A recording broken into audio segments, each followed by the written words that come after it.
दोस्तों, जब से कतर सरकार के द्वारा भारत के 8 नेवी ऑफिसर्स को फांसी देने की सजा के दिन नजदीक आ रहे हैं, तब से भारत और कतर के रिश्ते टूटने की कगार पर पहुंच चुके हैं। यहाँ तक कि भारत ने कतर के साथ ट्रेडिंग एग्रीमेंट को भी खत्म करने की बात कह दी है, जिससे नाराज कतर भारत पर टैक्स चोरी का इल्जाम और जुर्माना ठोक दिया है। अब भारत ने कतर के दुश्मन सऊदी अरब से हाथ मिलाया है। जी हाँ दोस्तों, सऊदी अरब और कतर दोनों ही मुस्लिम देश हैं, लेकिन एक दूसरे से आगे बढ़ने की जद्दोजहद में सालों से इन दोनों ही देशों में तीखी नोकझोंक रहती है। और जब से कतर ने बेरुखी दिखाकर भारत के 8 पूर्व नौसैनिकों को फांसी की सजा सुनाई है, तब से भारत एक्शन मोड में आ गया है और अब हमने दुश्मन के दुश्मन को अपना दोस्त बना लिया है। दुश्मन का दुश्मन यानी कतर का दुश्मन सऊदी अरब, जो अब हमारे दोस्त के रूप में हमारे साथ खड़ा है। भारत अब कतर को ये दिखाना चाहता है कि वो कतर पर बिल्कुल भी डिपेंड नहीं कर रहा। अगर भारत चाहे तो कई और देश उसके साथ है, जिसका सबसे बड़ा एग्जाम्पल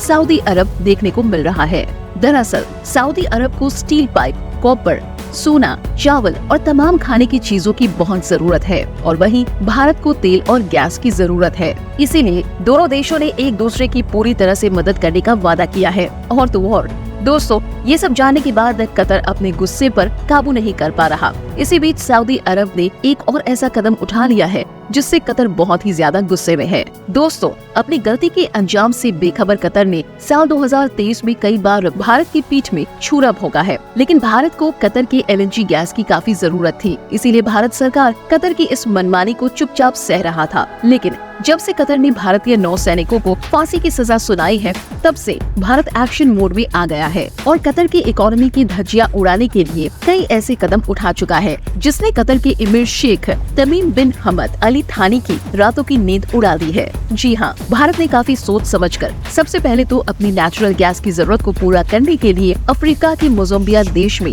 LNG प्लांट लगाने के लिए $20 बिलियन का निवेश किया और अब मिडिल ईस्ट में कतर के सभी पड़ोसी देशों के साथ अपने रिश्ते को सुधार कर कतर के चारों तरफ एक मजबूत घेरा बना रहा है, जिसके लिए सबसे पहले तो भारत ने यूनाइटेड अरब एमिरेट्स के साथ लोकल करेंसी यानी कि इंडियन रूपी में ट्रेडिंग करना शुरू किया और इस वक्त भारत UAE को हर साल $30 बिलियन का माल सामान एक्सपोर्ट करता है, जबकि करीब $45 बिलियन का माल इम्पोर्ट करता है। यानी कि इंडिया और UAE सालाना $75 बिलियन का व्यापार कर रहे हैं, जो कि आने वाले 2 से 3 सालों में $100 बिलियन को पार कर सकते हैं। वहीं अब बड़ी खबर ये भी आ रही है कि भारत ने कतर के पड़ोसी सऊदी अरब के साथ भी $100 बिलियन की बिजनेस डील साइन कर ली है। जी हाँ, हाल ही में प्राइम मिनिस्टर नरेंद्र मोदी और सऊदी के क्राउन प्रिंस मोहम्मद बिन सलमान की मीटिंग के दौरान ये डील फाइनल हुई थी, जिसके बाद सऊदी ने वेदांता ग्रुप की कंपनी मैक्लो एनर्जी लिमिटेड को एक बहुत बड़ा प्रोजेक्ट दे दिया है। दरअसल सऊदी अरब एक बहुत ही बड़ी कॉपर माइन की स्थापना कर रहा है, जिसके लिए सऊदी सरकार ने वेदांता ग्रुप के साथ 1 लाख सऊदी रियल्स की फर्स्ट डील फाइनल कर ली है और आगे जाकर इस बिजनेस डील से भारत को काफी ज्यादा फायदा होने वाला है। दोस्तों, यहाँ पर सबसे बड़ी बात तो ये है कि सऊदी अरब के पास बहुत से ऑप्शंस थे जिसे वो अपना सकता था और जिससे उसे मुनाफा भी बहुत ज्यादा होता, लेकिन बावजूद इसके उसने भारत को इस बड़ी डील के लिए चुना। ऐसा इसलिए दोस्तों क्योंकि सऊदी अरब क्वांटिटी में नहीं बल्कि क्वालिटी में भरोसा रखता है और उसका ये मानना है कि क्वालिटी के मामले में भारत से बेहतर देश और कोई हो ही नहीं सकता। आने वाले समय में हर जगह कॉपर की भारी डिमांड होने वाली है। हर चीज के लिए हर देश को कॉपर की जरूरत होगी। इसको मद्देनजर रखते हुए ही सऊदी अरब ये प्रोजेक्ट शुरू करना चाहता है और एक्सपर्ट्स का कहना है कि इस वक्त करीब $300 बिलियन की कॉपर इंडस्ट्री है, जो 2023 तक $500 बिलियन तक हो जाएगी। और अगर ये प्रोजेक्ट सक्सेसफुल होता है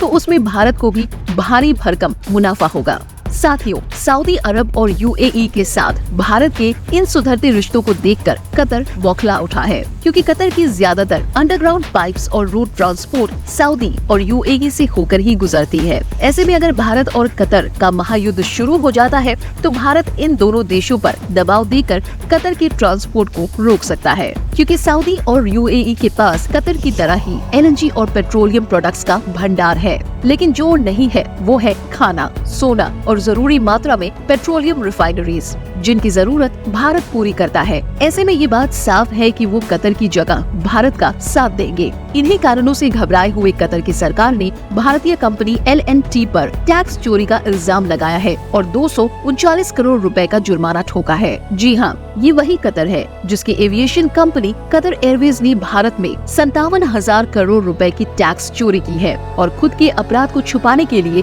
वो भारत पर भी टैक्स फ्रॉड का इल्जाम लगा रहा है, जिसके लिए उन्होंने एक ऐसी इंडियन कंपनी को टारगेट किया है जो मिडिल ईस्ट के सभी देशों की पसंदीदा कंपनी है और एक साल में मिडिल ईस्ट में जितने भी कॉन्ट्रैक्ट्स निकाले जाते हैं उनमें से 40 से 50% कॉन्ट्रैक्ट्स तो डायरेक्ट L&T को ही दिए जाते हैं और इस वक्त L&T कतर की भी कई बड़े प्रोजेक्ट्स पर काम कर रहा है। लेकिन खुद के ही पैर पर कुल्हाड़ी मारते हुए कतर के इनकम टैक्स ऑफिशियल्स ने L&T पर पहले 111 करोड़ और दूसरा 127 करोड़ का जुर्माना लगाया है और कहा है कि L&T ने साल 2016 से 18 के बीच में कतर सरकार से टैक्स की चोरी की है, जिसके जवाब में L&T ने डायरेक्ट अपील करते हुए कहा है कि ये इल्जाम पूरी तरह से बेबुनियाद है। लेकिन भारतीय कंपनी पर ये इल्जाम लगाकर खुद को दूध का धुला साबित करने वाले कतर ने दुनिया के सामने खुद की ही बेइज्जती कर दी है, क्योंकि मिडिल ईस्ट के कई बड़े देशों का कहना है कि तुमने तो भारत में 57,000 करोड़ रुपए की GST की चोरी की है, उसके सामने इतना छोटा इल्जाम लगाकर उल्टा तुमने खुद को और छोटा साबित कर दिया है। दोस्तों, आपको बता दें कि दुनिया को ये लगता था कि अगर वो भारत का सम्मान नहीं करेंगे तो इससे भारत का नुकसान होगा, लेकिन दोस्तों वो ये नहीं जानते कि भारत देश जो इतना बड़ा देश है, अगर उसने किसी देश से किसी एक डील को भी कैंसिल किया तो उसकी इकोनॉमी पर साफ तौर पर असर दिखाई देने लगेगा, क्योंकि भारत देश की कोई भी डील चंद पैसों की नहीं होती, बल्कि वो अमाउंट इतना बड़ा होता है कि कुछ देशों की इकोनॉमी की काया पलट हो सकती है। कतर के साथ जो विवाद चल रहा है उसके बाद भारत का जो रौद्र रूप दुनिया भर के देशों को देखने को मिला है, उससे उनको ये पता चल गया है कि भारत से पंगा लेना ठीक नहीं है और जो पेट्रोलियम ऑयल भारत कतर से ले रहा था उससे भारत को नहीं उल्टा कतर को नुकसान है, क्योंकि भारत तो उस पर एहसान कर रहा था, क्योंकि भारत के पास दुनिया की सबसे बड़ी ऑयल रिफाइनरी है। जामनगर में मौजूद रिलायंस इंडस्ट्री की ये ऑयल रिफाइनरी हर दिन 12,40,000 बैरल ऑयल रिफाइन करती है।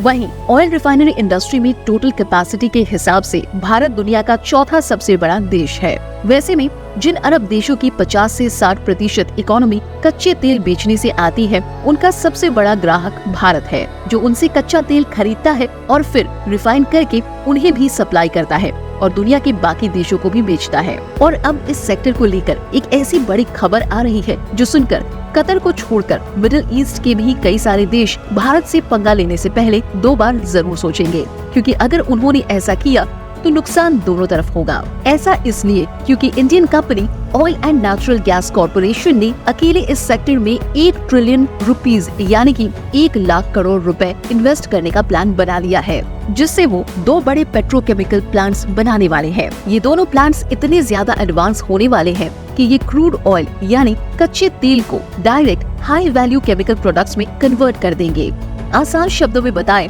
तो एक तरफ से क्रूड ऑयल डालने पर दूसरी तरफ से काफी जरूरी पेट्रोकेमिकल्स डायरेक्ट बैरल में पैक होकर निकलेगा, वो भी 99% प्योरिटी के साथ। दोस्तों, इस वक्त भारत हर साल करीब 42.3 बिलियन $US के पेट्रोकेमिकल प्रोडक्ट्स 40 से भी ज्यादा देशों में एक्सपोर्ट करता है और ONGC के इन दोनों पेट्रोकेमिकल प्लांट्स के सेटअप होने के बाद ये बिजनेस करीब $50 बिलियन के आंकड़े को आसानी से पार कर जाएगा। आपको बता दें कि क्रूड ऑयल से निकलकर पेट्रोकेमिकल्स का इस्तेमाल सिर्फ पेट्रोलियम, डीजल और केरोसिन के रूप में इंडस्ट्री और गाड़ियों में ही नहीं, बल्कि paint, rubber, fabric, fertilizers, adhesives और प्लास्टिक इंडस्ट्री जैसे कई $बिलियन इंडस्ट्री में होता है। और इस वक्त रिफाइंड पेट्रोलियम प्रोडक्ट्स का मार्केट काफी तेजी से ग्रो कर रहा है और भले ही भारत के पास पेट्रोलियम नहीं है, लेकिन पेट्रोलियम को रिफाइन करने की टेक्नोलॉजी तो भारत के पास ही है। ऐसे में ये भारत के लिए बहुत बड़ा अवसर है